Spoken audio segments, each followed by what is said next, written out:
Salut à tous, j'espère que vous allez bien et soyez les bienvenus dans votre cours. Donc, aujourd'hui, on va parler d'une nouvelle commande qui est le ping P-I-N-G. On va un peu avancer plus dans notre section. Donc, le ping, c'est la commande principale qu'on va utiliser dans notre scanner ou bien dans notre shell script. Donc, ou bien dans notre bash script. Donc, elle sert à quoi cette commande ping? Basiquement, elle sert à nous donner une information sur une adresse IP ou un serveur, c'est ou bien un host, c'est cette host ou bien cette IP adresse, elle est vivre ou pas. Donc, c'est il existe une machine dans cette IP adresse ou pas. Donc, par exemple, je vais tester mon default gateway ou bien mon passerelle ou bien mon routeur dans votre cas, je pense. Donc, et c'est ça l'IP adresse de mon routeur ou bien de mon gateway, de mon passerelle en français. Donc, si je vais faire donc je vais faire un clear, je vais faire un ping cette IP adresse. Si je vais faire un entrée et je vais faire un contrôle, c'est comme ça. Donc, je vais expliquer ces informations-là et vous aurez compris tout ce que la commande ping dans l'utilisation basique fait. Donc, le ping, on a donné, on a testé la commande ping dans cette IP adresse qui est bien sûr une IP adresse interne, on a déjà parlé de ça, qui est le 192, le 168, le 42, dans votre cas je pense c'est 1, le 42 et le 129. Donc ces deux chiffres là, comme j'avais déjà dit, sont pas identiques dans votre cas, pas forcément. Donc on a lui donné 56 bytes ou bien 56 octets of data de données. Donc, et ça, c'est la réponse de cette IP adresse là. Donc, ils nous renvoient 64 octets from depuis cette IP adresse. Donc, ils nous envoient 64 octets dans la première fois, dans la deuxième fois, dans la troisième et dans la quatrième fois.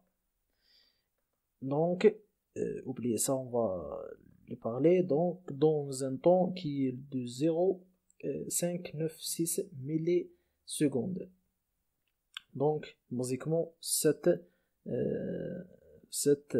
host ou bien cette IP adresse, elle est vivre. Donc, il existe une machine dans cette IP adresse parce que il nous a répondu avec des packets de 64 bytes.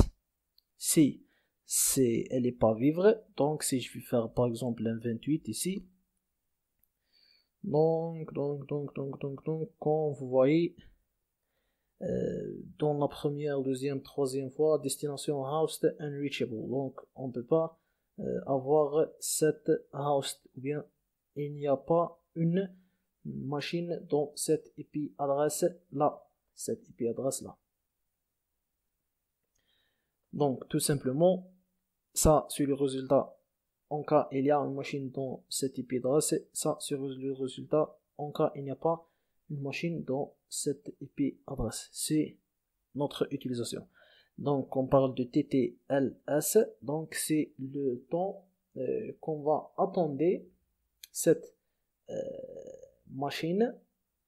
C'est le time to limits. Donc c'est le temps, on va attendre cette machine. Si elle ne renvoie pas une donnée, donc on va dire que cette machine elle n'est pas vivre. Donc c'est 64. Je pense que c'est clair.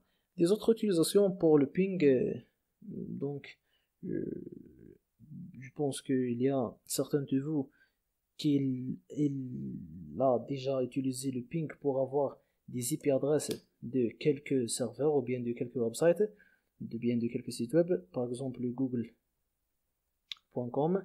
Si je veux avoir l'IP adresse de google.com, je vais faire un entrée et c'est ça l'IP adresse de google.com. Donc bien sûr, google.com, ça c'est l'IP adresse de google.com.